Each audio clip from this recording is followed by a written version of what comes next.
Let's jump into our topic of today, defining key AI risk indicators using ISO 24001. So yeah, AI is, well, everybody's talking about AI, but it's really also important to have actually a framework around it.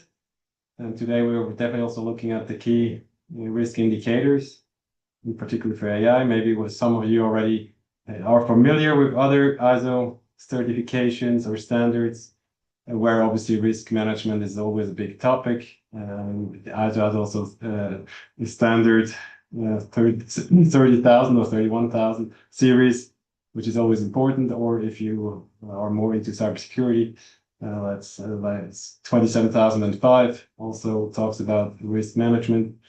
So it's also important to look at it for AI because obviously we are facing new risks, and yeah, we should always think about them in the early stage. Obviously, also AI tools or software have also a life cycle, which is important. We will come to that a little bit later, which has to be looked at. So I mean, as it raises, it also goes through different phases, and risks are also changing. Yeah, so let's start into it. So the first part, we will also quickly have a look at a short video because it's all very important that we also basically understand the key risk indicators more on a kind of say overall level.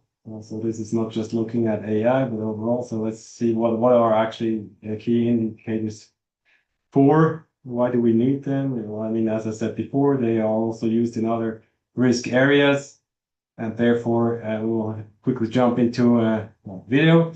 Yeah, the main purpose of the risk indicators you can already see. You will also see it in the video. Obviously, to predict potential adverse events. So that's one point. And enable proactive measures. If you don't know about the risk, we cannot do anything proactively. Enhance risk awareness and communication. Obviously, if we are aware of the risk, we can make the stakeholders aware about it, and also communicate it to whoever is interested at the company. Also do supporting decision-making processes as well. I mean, if I have those indicators, yeah, I can decide how we want to handle them. And also performance benchmarking. As soon as we know those indicators, the risk indicators, we can obviously also kind of play a little bit with them, and also check if our competitors are less don't know about them, or are the benchmark compared to them is higher or lower. So that's also a good thing. And then also ensure compliance with standards. That's obviously also a main thing. We're talking also about the ISO 42,001. So I mean, if you're also looking to actually get the certification, obviously you should also be compliant to that standard. Otherwise, and that works better with key risk indicator. So let's jump into it.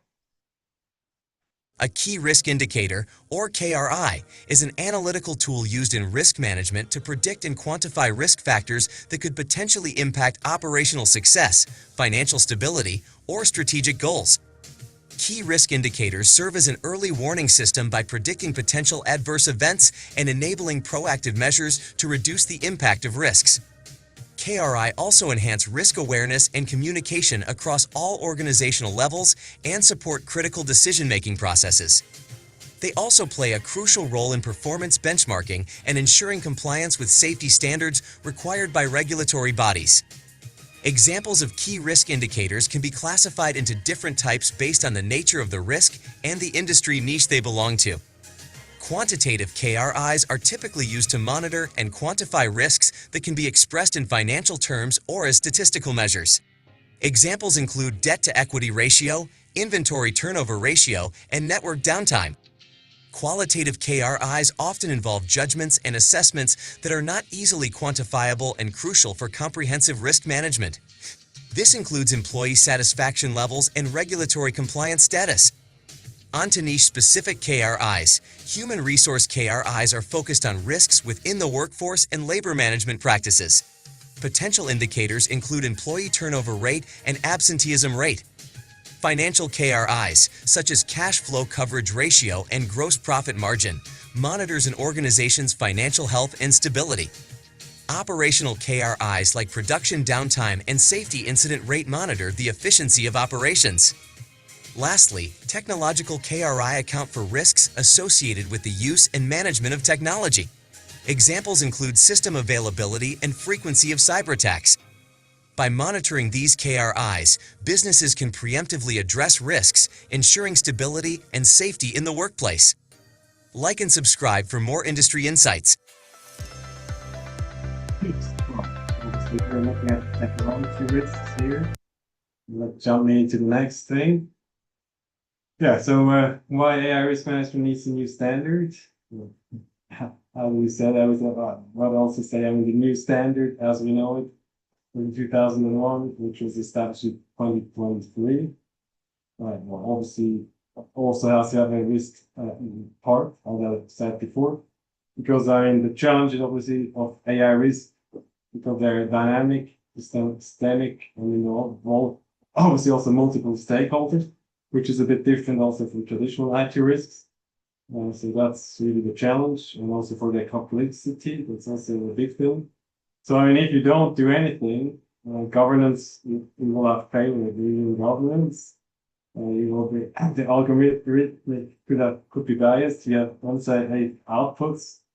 There could also be severe reputational damage, and definitely also significant regulatory penalties. So therefore, you really also need to have this framework around it. Otherwise, you could face one of those, or especially some regulatory penalties. That's definitely one thing you want to avoid. And so the solution, as mentioned a couple of times, obviously there is a risk part in the ISO 42001 standards. We'll talk about it later. Obviously, it provides organizational structure methodologies and to identify, assess, and control AI-specific risks through their entire system lifecycle. That's what that's on. So it's really also important to watch AI grow, the AI solutions so that's really important because the risks are also changing as the AI solution is moving. Good. So if we look at it in terms of more kind of a picture with this pyramid, we see also AI risk governance. So if you're familiar with other ISO standards, I guess you also know that kind of breakdown. So on the top, you have the standard, which was given out 3 years ago. And then below, you have either other standards or also, as you can see here, the NIST AI RMF. So other methodologies, but it's always a bit more specific. And then obviously you get even a layer below, strides, dread, or OVAS as an example, which then are really models you can actually use. So it always goes down. Obviously on top, with the standard, it's quite open. They're not telling you what kind of risk methodology you're using, and they're also not telling you which threat modeling tool you should use. So they leave it open. Obviously, they want you that you use something, and that will always help, but they leave it open. We will then obviously, through this webinar, we will really nicely go always one step down. So so we will really have a good deep dive at the end, and hopefully also be possible then that you can actually really also look at your AI risks. Good. So let's jump into the second layer, basically, of what we just saw. So as I said, what you can use then once you decide, you decided you want to do certification and you haven't a risk management framework in place, you can actually use the one from NIST, which will also be quickly explained through this video. You don't have to. You can also use others like the ISO 31000. But just to give you an example, obviously this one is very much related to AI. It also came out, but what it really tried NIST in the kind of different way. I really want also to build a kind of really trustworthy AI, as you can see, with those 7 major steps. You can see on the side: valid, reliable, safe, secure, resilient, accountable, transparent, explainable and interpretable, privacy enhanced, and fair. But yeah, let's also jump into the second video where they explain it very well how you can actually what the NIST AI risk framework actually yeah how it's built up and how you can.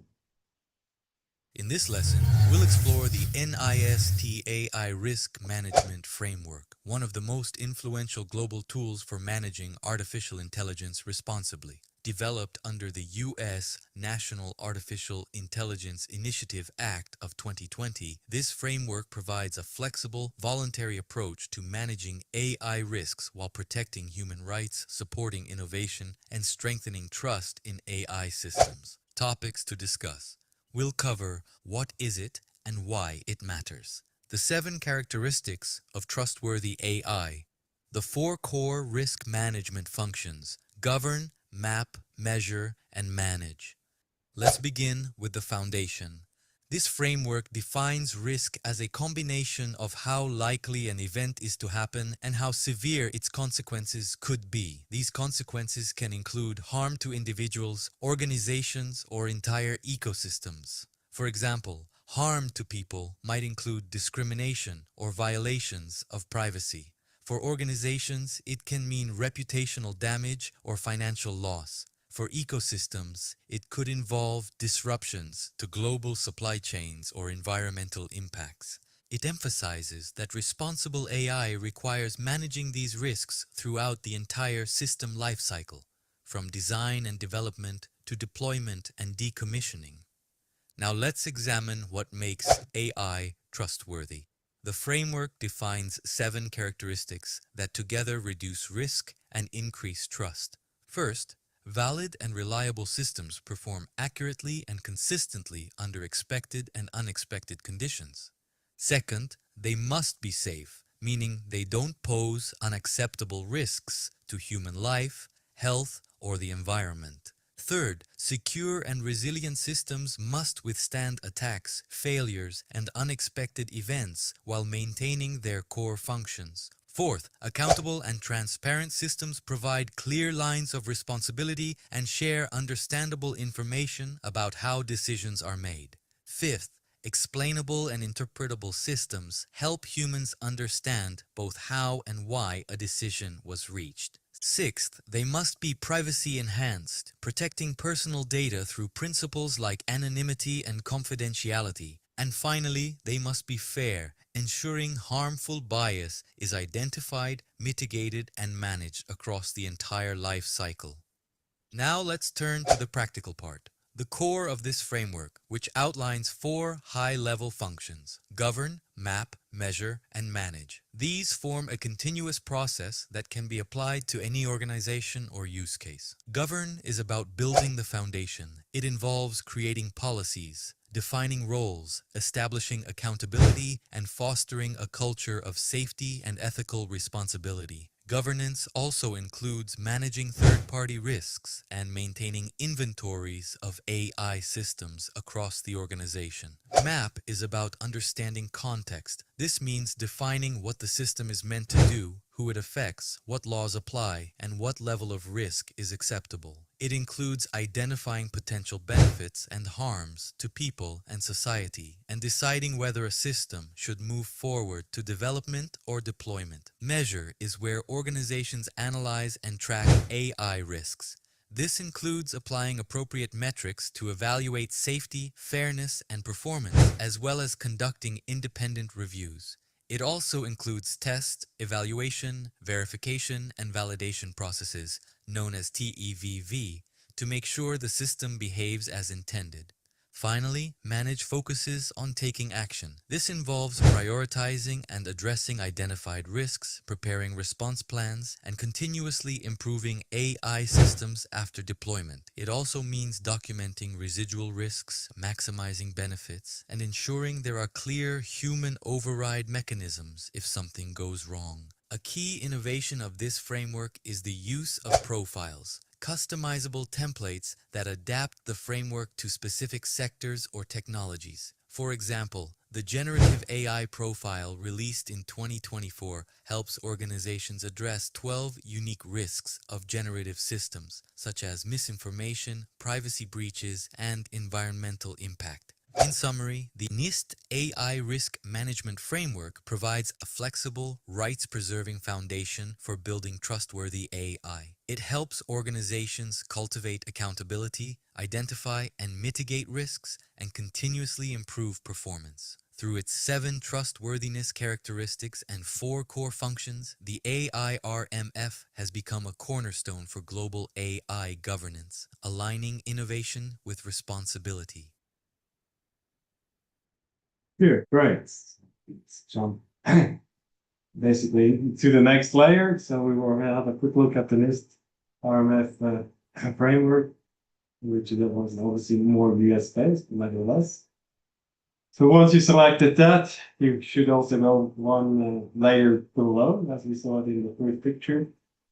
While ISO 43001 does not describe specific AI risk management methods, as we observed before, only AI risk management methods include, so as I said, you can see 3 here: STRIDE, DREAD, OWASP. I think those are quite known ones, but you can also use others. So if you go for STRIDE, which is very common, you would monitor risk indicators just as spoofing. So you have different kinds of domains. So spoofing, tampering, reputation, information disclosure, elevation of privileges. So those are the 5 different kind of indicators you can use. Later on, we will actually also go through a use case where we will actually also take basically the STRIDE method.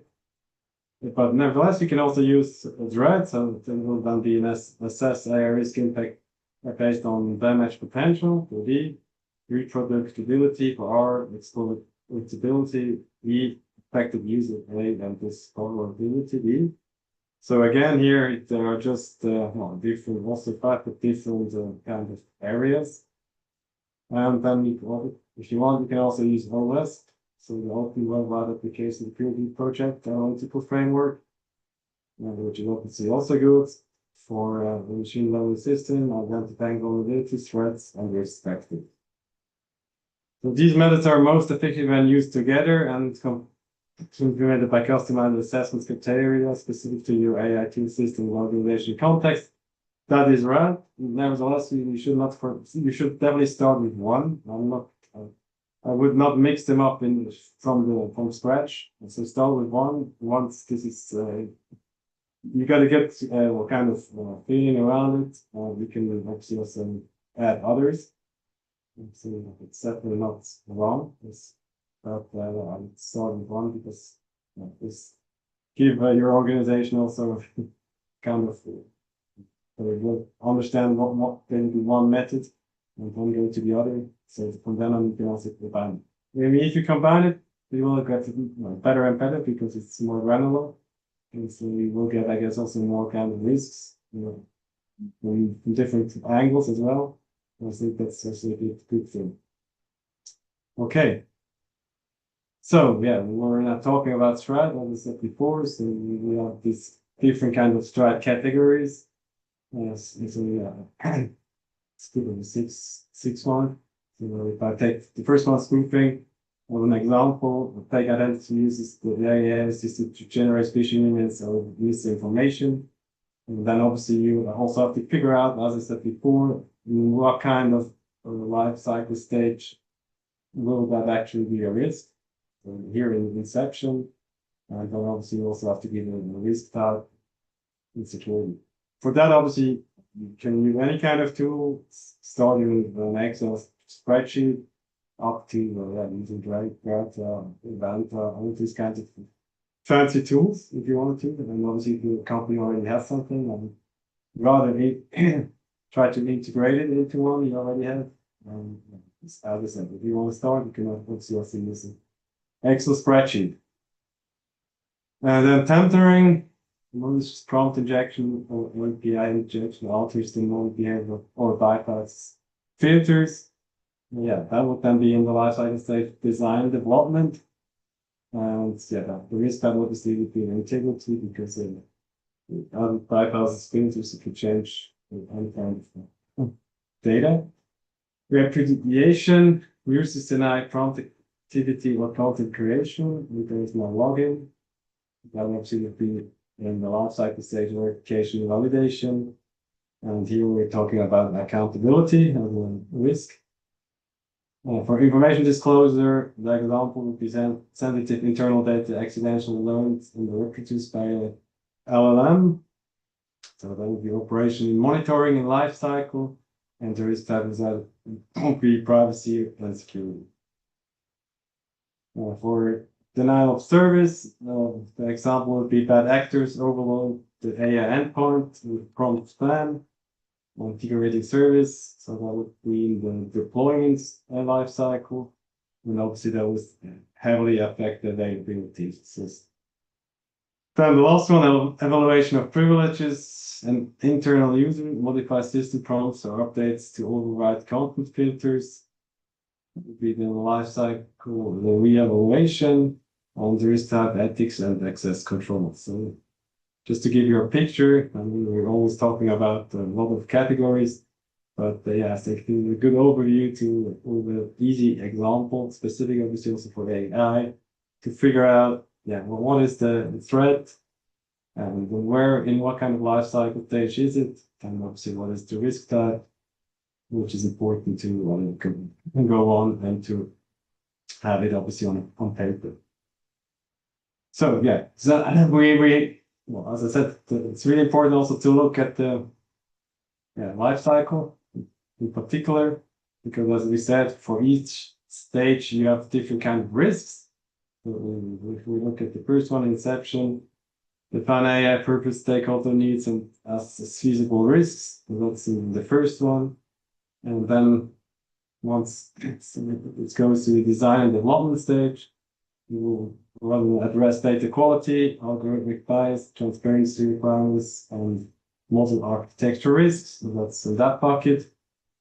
And then it moves on to verification and validation, conduct rigorous accuracy, fairness, safety testing to identify performance risks. So we're obviously more into performance. Then life cycle 4, deployment and operation. So the monitor continues for model drifts, potential misuse, and security vulnerabilities. And then the last one, retirement, don't forget about that one as well.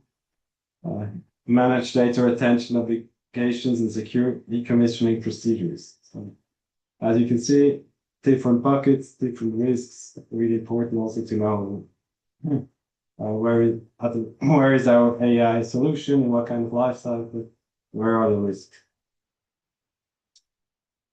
Yeah, so the obviously you can identify key risk indicators. So here we also have 5 different kind of topics. So bias and fairness matrix, so demographic priority analysis, disaggregate impact ratios and equivalent outcome measurements. So the first one, and the second one is the model performance drift. Track accuracy, degradation, predictions, confidence shifts, and output distribution change over time. Second bucket. Third one, transparency indicators, explainability, scores, decision paths, documentation, and audit trail completeness. You can see it's really increasing also in terms of maturity level. 4, security risk, vulnerability scanning results, adversarial attack decision system and breach monitoring. There we're already quite far. And then compliance gaps, regulatory alignment, assessment, third-party risk exposure, and legal requirement tracking. So those are really good key risk indicators. Yeah, because at the end of the day, what we really try to achieve is having a kind of the risk matrix. I'm sure you're hopefully familiar with the likelihood and the impact, famous risk matrix. Below on the left side, obviously you're starting with more green. As higher it gets, yellow, red. So yeah, you also have to design basically that grid if you want to have 6-on-6 matrix or different ones. So we can also have a 3-on-3, whatever. Make them clear, so that really also for board discussions or C-suite. It's always nice also to show those, and especially also if you want to show how it was in the beginning, and also did some risk mitigation measures. And hopefully this is going back down. We did other kind of mitigations, like maybe also getting insurance. It could also be risk mitigation possibility. So yeah, so at the beginning, as I said, assess likelihood and impact. So that's definitely also one thing you have to quantify. Evaluate each AI risk indicator against organizational risk appetite and tolerance levels. We'll obviously also see it later on in the use case, but this obviously has to be defined, so predefined.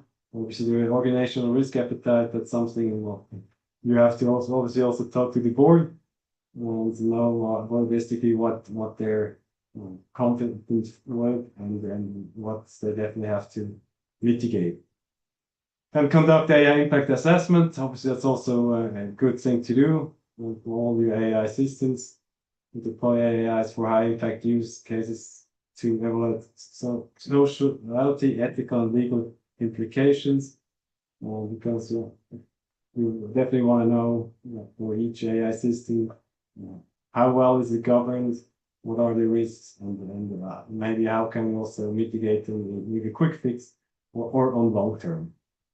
Then prioritize mitigation efforts. Obviously, once you did also the assessment, focus resources where potential consequences are most severe or probably highest. That's why also this risk matrix is very useful.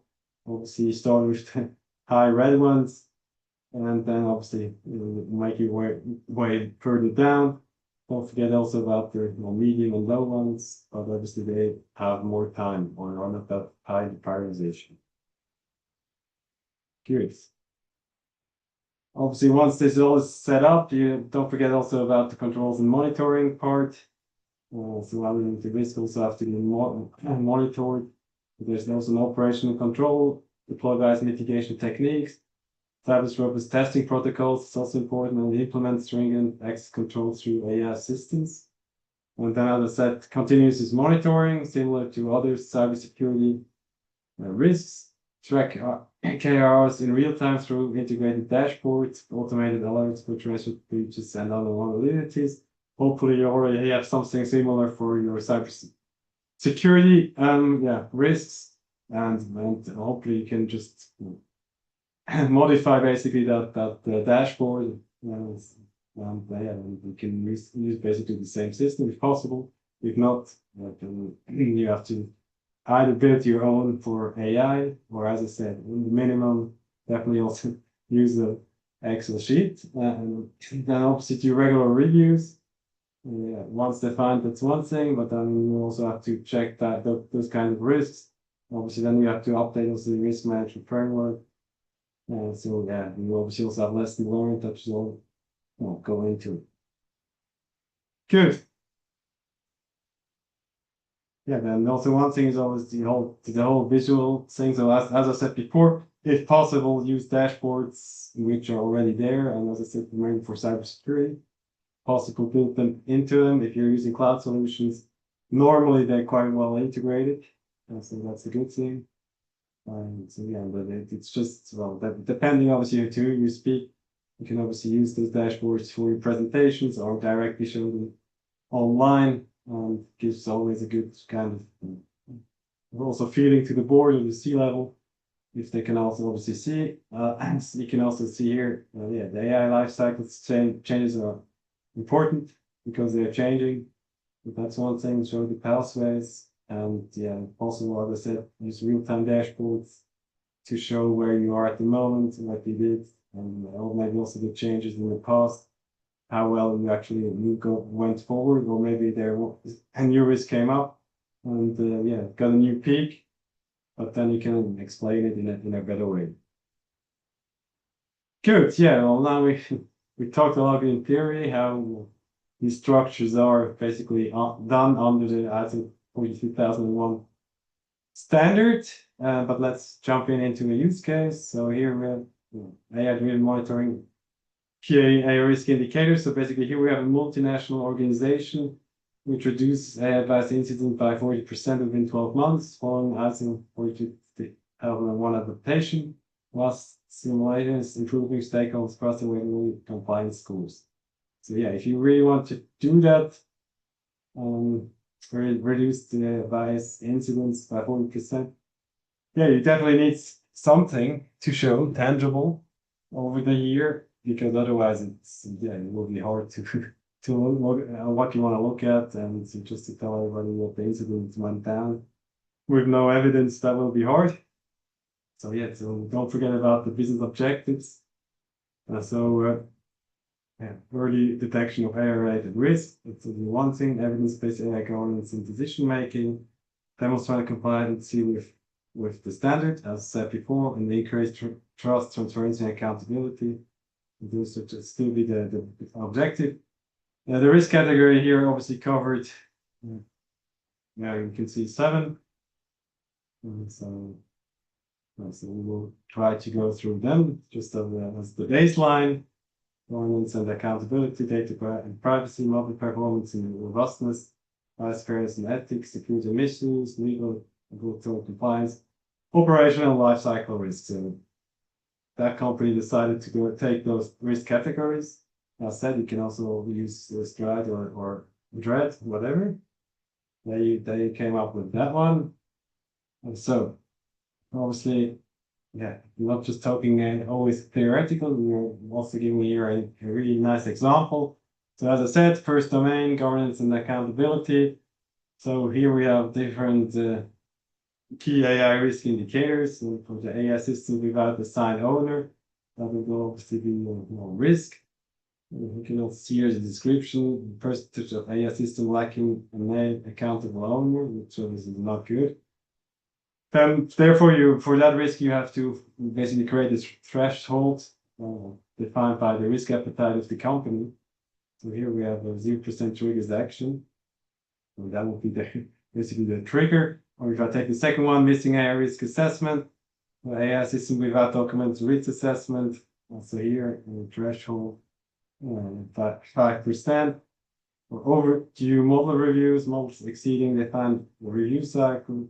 If it's more than 10%, so that would be too high risk for the company. Next, for data and privacy, training data, so percent of models using outdated data. If this is higher than 20%, not good or high risk. Personal data usage, models using personal data with VPAI. Any occurrence, obviously that should be a new level, if that's right. Data drifted index, deviation from baseline data distribution. So here you obviously have to define a drift score, which is acceptable. If it's higher, and obviously a bit risk. Then we have model performance and robustness. Also here we're using key AI risk indicator for accuracy degradation. So to versus baseline's performance, if it is lower than or higher than 10 or 5 to 10%, so it will be a risk. Model failure rate, head prediction, system errors. Obviously, that will be also defined in the as an SLI breach. Unexplainable outputs, percentage of outputs within explainability. So here we have to define agreed tolerance. Once it's higher, it's a risk. Bias, fairness, and ethics, bias scores deviation, difference across protected groups. So here defining fairness matrix. Ethical acceptation count, locked ethical concerns, any recurring trend. Pure override frequency, which overrides of AI decision, sudden increase. If this obviously goes up, there should be also a warning. And then we have security and misuse. So another key AI risk indicator, adversarial attack attempts as a possibility. Description detection manipulation attempts. So try to only confirm the event. I guess that should be looked at by every attack. Then we have unauthorized model access outside defined roles, any occurrence, because obviously that should also never happen. All rules should be defined. Model leakage risk, exposure via APS or logs, high risk rating. Then we go into the next domain, legal and regulatory. Non-compliant use case, so AI uses violating legal constraints. Any occurrence, we have missing transparency notice. AI system lacking user disclosure, so that should be looked at once it's over 0%. Compliant volume, AI-related compliance, that should be trend-based trigger. The last domain, operational lifecycle. So here we have shadow AI usage, undeclared AI tools in use. So that should be any detection, because there shouldn't be any shadow AI. But as you know, a lot of users, they sometimes forget about also the web-based AI. Once they use them, and also spill some confidential data in it, obviously that would be considered as shadow AI. End of life models used beyond approved life cycle, also below 0%. And vendor AI dependency risks, and similar to supply chain risks, third-party risk, high risk, third-party AI risk or threshold. So this is really important. That should give you an overview what actually key AI risk indicators are, and how you can obviously manage them. So for each reached key AI risk indicator, obviously we also have some risk treatment and response. So as we said, automated alert generated. So if you actually set those thresholds and it goes over, there should, if it's technically possible, there should be an automated alert. So that's really also important. You should have done the risk classification by then, low, medium, high, obviously, which helps. And then you can also prioritize to look at the high risk first. Assigned to AI system owner, as we said before. So first of all, AI system owners should be defined. It's the first thing. And then obviously also assign those risks to them. Define treatment action, return usage restriction, human oversight, increase decommissioning. And then documentation storage as ISO 42001 evidence if you go obviously for certification. That's one thing that an auditor would definitely also look at, and that's also one thing you should show, especially if you're improving. They want obviously to see that you have your risk under control, or in the best case also you will mitigate it. Then outputs and evidence for those audits, as I just said. So, key AI risk indicator dashboard and trend analysis if you have them. It's always a good thing to show, especially dashboards. It's one thing auditors like. AI risk register linked to indicators. That's also helpful. And so we should also, I wouldn't, as possible, don't create the AI risk register by itself. Use the risk register for also other risks. But then obviously have a filter where you can definitely go for the AI ones.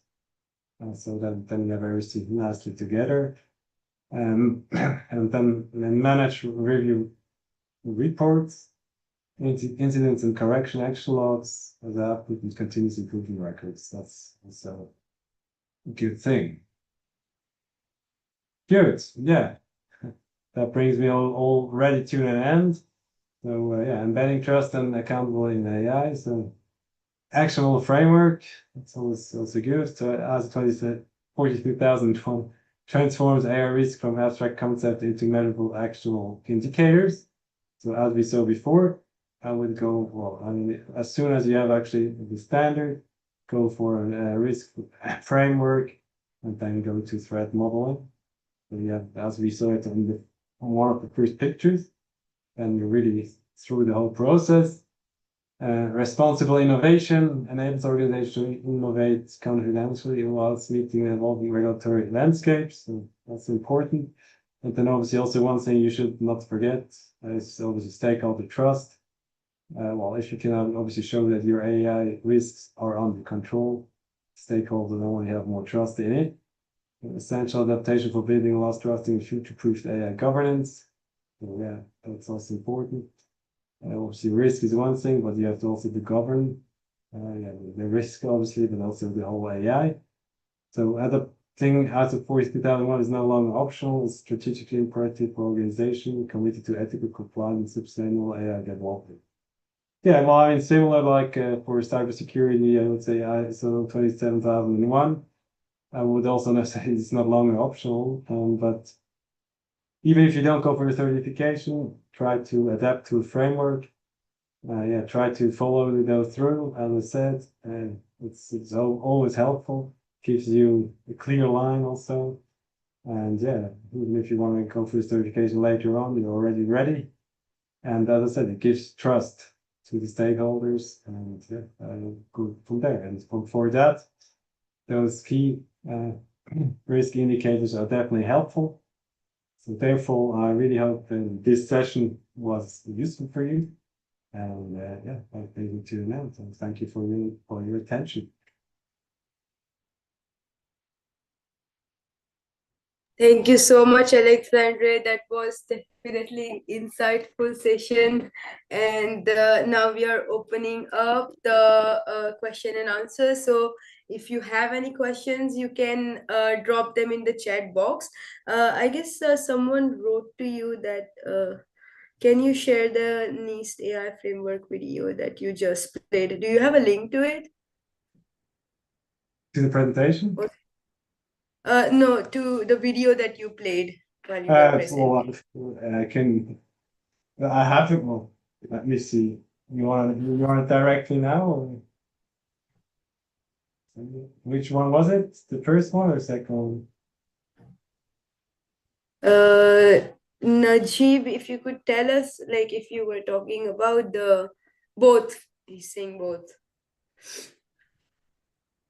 Hello. Maybe I can hand them over later if you want to.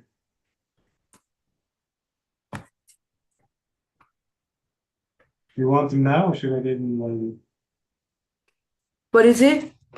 You want them Yeah, now? you can drop the you can drop the links to the video once the session is done. Meanwhile, we can just see if we are getting any questions. If you have any questions, you can drop them in the chat box. I'm sure Alexandra will be helping you finding the answers to your questions.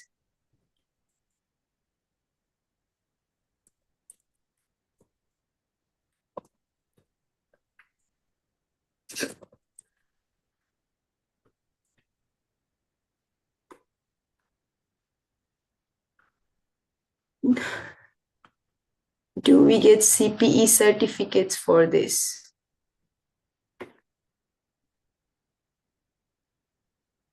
You can get the ISO certificates, which like I will be, making the announcement of once the questions and answer is finished. And yeah, so there is like one question across the live.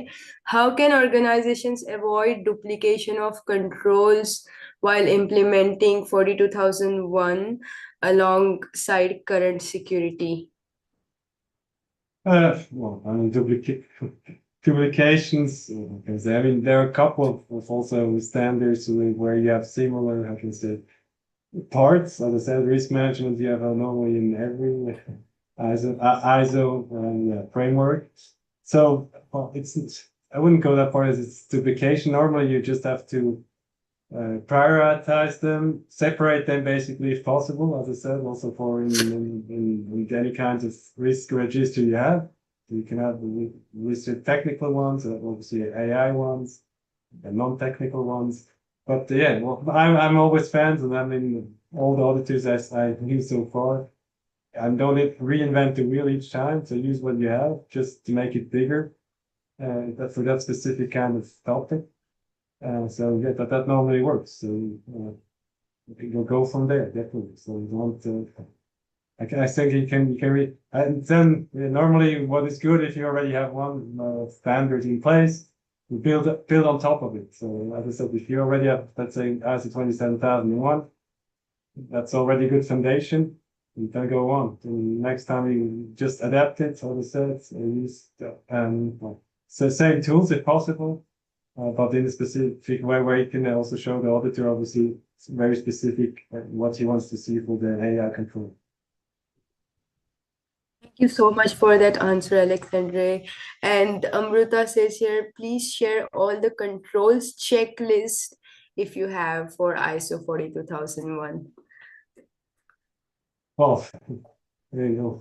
That's always depending how you want to build up basically your your setup and what will also be important for you. But yeah, I mean the controls.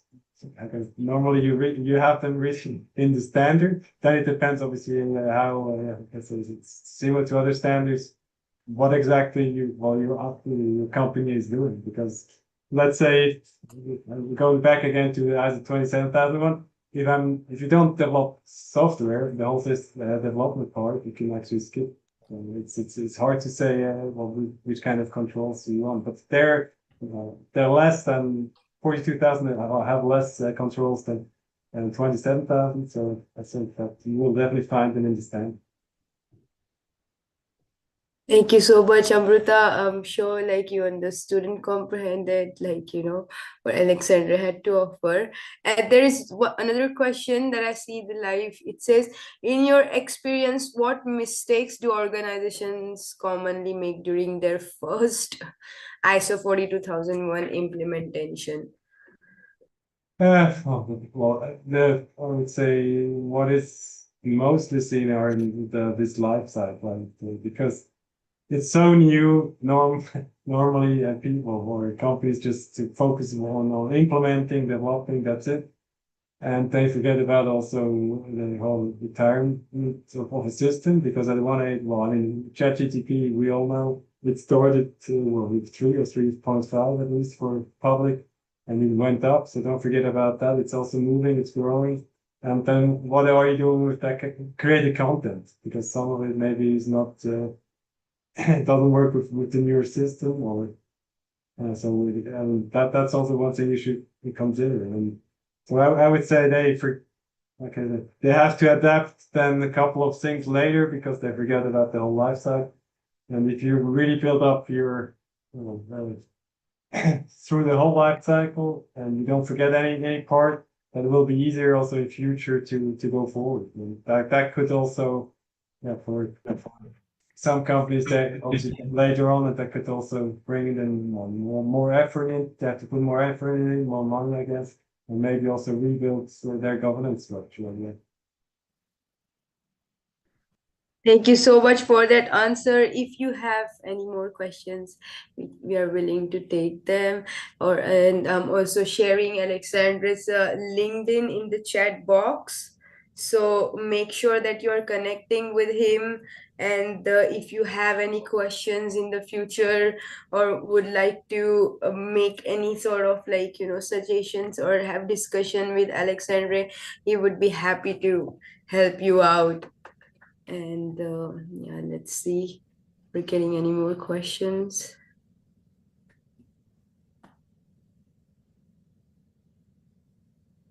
Thanks for sharing the video link.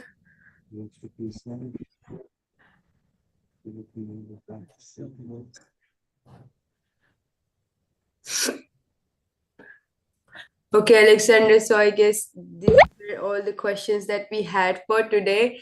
Thank you so much once again for being here and offering us a very insightful session. And before we call this session off, would you like to give any final statement? Well, I mean, thanks again for watching. It was really hopefully also good for you. So yeah, as already mentioned, you also find my LinkedIn contact. So you can also contact me directly. Yeah, it's important. Obviously, it's an important topic.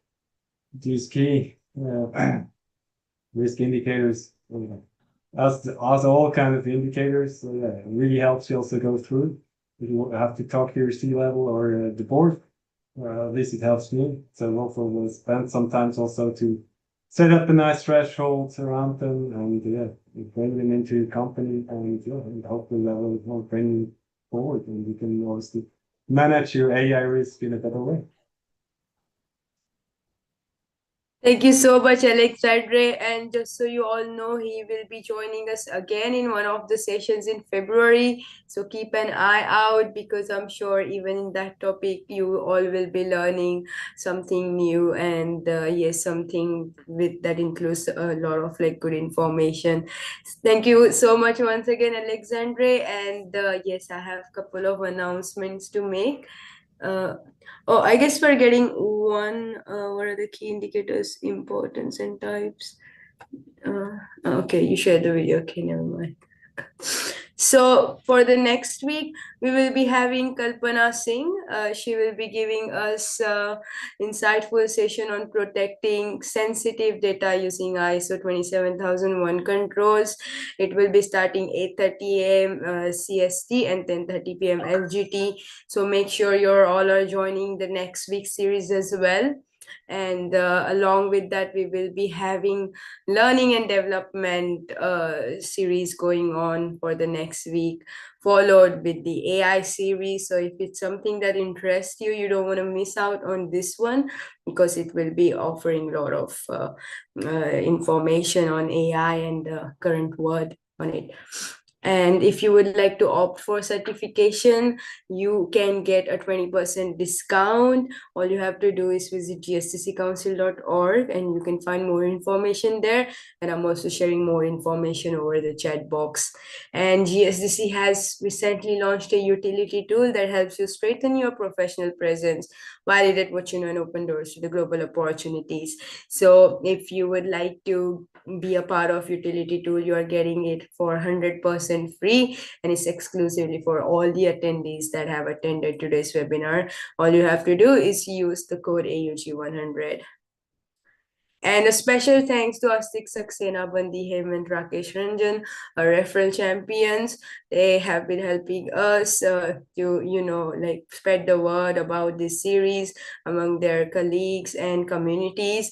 If you would like to be a part of this and earn vouchers worth $400 from GSDC, all you have to do is to become part of this championship. And yes, as you climb up the ladder board and you get on top 3, you will be earning vouchers worth $400 from GSDC. If you would like to join us as one of the learning capsules, webinars, or podcasts, you can reach out to me on covery@gsdccouncil.org, and I'd be happy to get you started from there.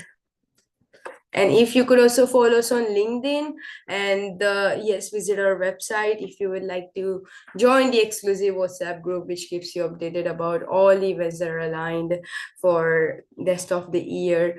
You can join it as well. And if you could kindly share your session takeaways and learning outcomes on reviews.io, we would be delighted to read them.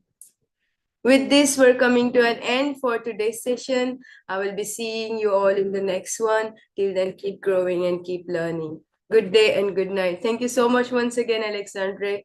See you soon. Thank you. Yeah. Thank you.